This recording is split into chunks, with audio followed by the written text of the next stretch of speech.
Well, what's up again there, guys? Brian here, the 3 Topic Gamer, and I have a somewhat mini review for a game that I recently played like a couple of days ago that I decided not to finish. I'm not doing this in my traditional game review style simply because I didn't finish it, but I played like a few hours of it and just wanted to share my initial thoughts on it. Now, this game is, as you can tell from the title, Kenna, the Bridge of Spirits, and this was a game that it wasn't even on my radar.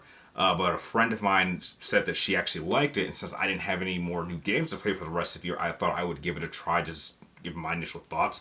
And though I couldn't finish the game, I think that this game will work for a number of people. And realizing that this is an indie game, I thought it was actually quite impressive. Now, the story itself, from as far as I got, you play as this girl named Kenna, who is some sort of guardian who lives in this magical forest, and there's a bunch of spirits, and I guess when someone dies and they're kind of like sad about their death and they can't move on, they kind of become corrupted, and it's just up to her to guide them to the afterlife, I guess. And they're these little like smurf like creatures that follow her throughout the game, and they're these couple little children that are like spirits. And I mean, I would say just it's okay. Here's the thing.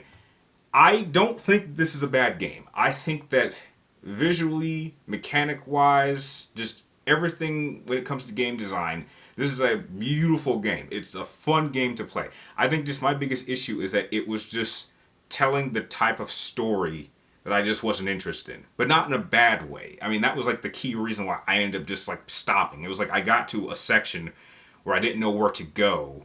And instead of in other games where I would actually just look online and figure out where to go next, I just felt like I could stop here, and I wasn't driven to find out what happened next, and I wasn't really interested in. I mean, it's like a movie like Coco. I have never seen that movie, but I acknowledge that, visually it's a nice looking film. I'm sure its story will work with some people. It's a very, I'm sure direction wise it's great. Cast wise, I'm sure it's great, but it's telling just a story that I'm not interested in. But just because I'm not interested in it doesn't make it bad. So I think that if any of you have been curious about this game, I would suggest that you go out of your way to try to play it and make up your own mind. Now, I think when it comes to exploration, there's a good amount of exploration throughout this forest. It's a pretty big game from as far as I got.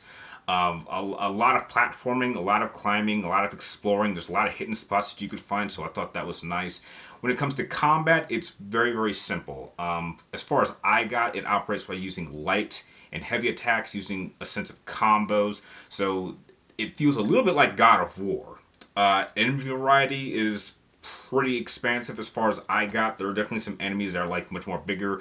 There's some boss fights that you will encounter throughout the game that definitely require a little bit of strategy. And for a game that looks as cute as this game is, the combat can actually get quite difficult. This is not something that you definitely won't think you're just gonna just blow through. You will actually have to start adapting and adjusting and knowing how to use your environment, your weapons, and special attacks. And as you defeat enemies, you'll be able to upgrade Kenna's abilities. You can teach her new techniques. You can upgrade her life and amount of magic that she can emulate. She has these little creatures around her called rot that kind of act a little bit like ammunition, and are like kind of buddies that can help you in battle at times. When you've hit enough enemies and they increase their courage, then you can send them out to attack, and you pretty much use these rot to like affect the corruption, and then you use Kenna's powers in order to purify the area. And I think every time you do that, just the visual cues of seeing the forest like turn back to normal, I thought was very, very impressive.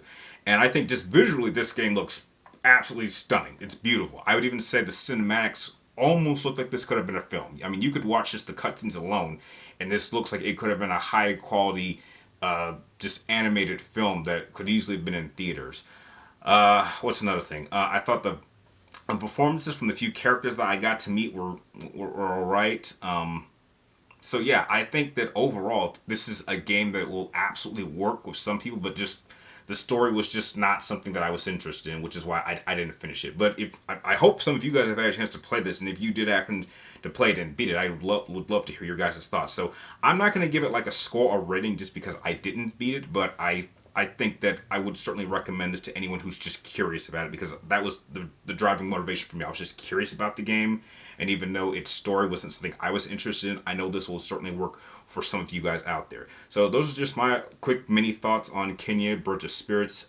If you did happen to like this sort of mini style video, let me know in the comments down below. And if you, like always, be sure to like, share, and subscribe to keep track of me in all my future videos moving forward, because I have a lot of content coming out, especially for the rest of this month and especially going into December. And like always, thank you guys for watching. You're awesome, and I will see you all next time.